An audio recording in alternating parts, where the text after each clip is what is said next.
Halo semuanya, nama saya Sasrifki Naimul Fakiruhim dari S1A Manajemen. Pada video kali ini saya akan membahas tentang Ethics in Human Resource Management. Apa itu sumber daya manusia?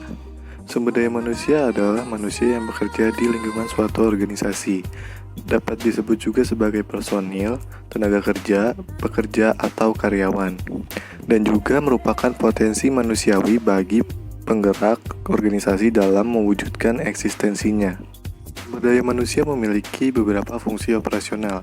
Yang pertama itu fungsi pengembangan, merupakan proses peningkatan keterampilan teknis, teoristik, konseptual, dan moral karyawan melalui pendidikan dan pelatihan. Yang kedua itu ada fungsi kompensasi, adalah pemberian balas jasa langsung dan tidak langsung, uang atau barang kepada karyawan sebagai imbalan jasa yang diberikannya kepada perusahaan. Yang ketiga itu ada fungsi pengintegrasian, adalah kegiatan untuk mempersatukan kepentingan perusahaan dan kebutuhan karyawan agar tercipta kerjasama yang saling menguntungkan. Yang keempat itu ada pemeliharaan, merupakan kegiatan untuk memelihara atau meningkatkan kondisi fisik, mental, dan loyalitas karyawan agar mereka bekerja sampai pensiun. Yang kelima itu ada kedisiplinan, merupakan keinginan dan kesadaran untuk menaati peraturan-peraturan perusahaan dan norma-norma sosial. Yang terakhir itu merupakan fungsi pemberhentian, adalah putusnya hubungan seseorang dari suatu perusahaan. Untuk menciptakan hubungan perusahaan yang sukses, maka perusahaan perlu pertama, membuat komite karyawan dan manajemen. Kedua, membuat buku pegangan karyawan. Yang ketiga itu perlu menerapkan sistem pengupahan yang profesional. Yang keempat itu menciptakan suasana kerja yang kondusif. Dan yang terakhir itu menampung keluhan, saran, dan kritik karyawan. Tidak hanya itu, perusahaan juga perlu memenuhi hak-hak pekerja. Di antaranya itu hak atas pekerjaan, hak atas upah yang adil, hak untuk berserikat dan berkumpul, hak untuk perlindungan keamanan dan kesehatan, hak untuk diproses hukum secara sah, hak untuk diperlakukan secara sama, hak atas rahasia pribadi, dan hak atas kebebasan suara hati. Manajemen sumber daya manusia tidak hanya berperan sebagai penyusunan kode etik perusahaan, merencanakan sumber daya manusia yang etis yang mampu menciptakan nilai tambah ekonomi, juga harus berperan sebagai perencanaan strategi konsep etika. Langkah-langkahnya, pertama, menentukan standar etika yang ingin ditanamkan. Yang kedua, mengidentifikasi faktor-faktor etis kritikal yang dapat digunakan dalam mendorongnya konsep etika perusahaan. Yang ketiga, mengidentifikasi kemampuan, prosedur, kompetensi yang diperlukan. Yang keempat, mengintegrasikan konsep etika dalam strategi bisnis yang dilakukan. Yang kelima, mengembangkan langkah-langkah konkret yang dapat digunakan dalam mengimplementasikan, mengawasi, dan mengevaluasi konsep etika yang dijalankan. Kesalahan etika di dalam perusahaan dapat berupa privasi, memonitori email, memeriksa komputer orang lain, memonitori perilaku pekerja melalui kamera tersembunyi, dan yang terakhir dapat berupa penjualan informasi pribadi kepada pihak lain.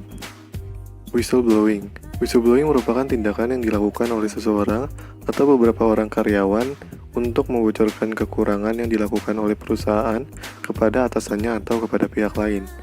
Whistleblowing berkaitan dengan kecurangan yang merugikan perusahaan sendiri maupun pihak lain. Whistleblowing sendiri terbagi menjadi dua. Yang pertama itu whistleblowing internal, terjadi ketika seorang karyawan mengetahui kecurangan yang dilakukan karyawan lain, kemudian melaporkan kecurangan tersebut kepada atasannya. Yang kedua itu ada whistleblowing eksternal, terjadi ketika seorang karyawan mengetahui kecurangan yang dilakukan oleh perusahaan, lalu membocorkannya kepada masyarakat karena kecurangan itu akan merugikan masyarakat. Selanjutnya ada integrasi konsep etika dengan fungsi manajemen sumber daya manusia. Manajemen sumber daya manusia berperan dalam mendukung dan mengintegrasikan fungsi-fungsi operasional, yaitu pertama seleksi dengan memilih karyawan yang memiliki kemampuan perkembangan moral yang tinggi. Mengapa? Karena calon karyawan yang memiliki kemampuan perkembangan moral yang tinggi akan lebih mudah menerima prinsip-prinsip moral universal dibandingkan dengan karyawan yang memiliki kemampuan perkembangan moral yang rendah. Yang kedua itu ada orientasi karyawan, bertujuan untuk menanamkan norma-norma, attitude, dan beliefs yang terdapat dalam organisasi. Yang ketiga ada pelatihan atau training. Training bertujuan untuk menanamkan nilai-nilai etika agar karyawan memiliki perkembangan yang lebih luas. Keempat ada penilaian kerja. Penilaian kerja harus dikomunikasikan dalam cara penyampaian informasi mengenai keadilan antar individu. Karyawan seharusnya diberikan keterangan, khususnya untuk hasil yang negatif, dan mereka seharusnya diperlakukan sesuai martabat dan dengan rasa hormat. Yang kelima ada reward atau hukuman.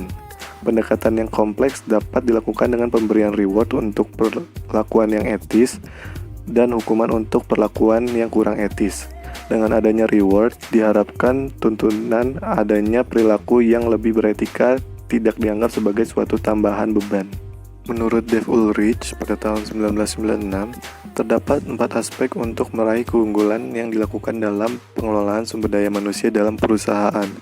Yang pertama itu ada strategic partner, yaitu bagaimana manajemen mengelola sumber daya manusia sehingga dapat menjadi mitra. Yang kedua ada administrative expert, yaitu bagaimana manajemen menciptakan efisiensi administrasi. Yang ketiga ada employee champion, yaitu bagaimana manajemen dapat meningkatkan kontribusi karyawan. Yang keempat, agent of change, yaitu bagaimana manajemen mendorong karyawan untuk berubah. Terakhir ada prinsip etis dalam bekerja. 7 prinsip mendasar dalam bekerja meliputi yang pertama, bekerja dengan ikhlas. Yang kedua, bekerja dengan tekun dan bertanggung jawab. Yang ketiga, bekerja dengan semangat dan disiplin. Yang keempat, bekerja dengan kejujuran dan dapat dipercaya. Yang kelima, berkemampuan dan bijaksana. Yang keenam, bekerja dalam tim. Dan yang terakhir, bekerja dengan memperhatikan kepentingan umum.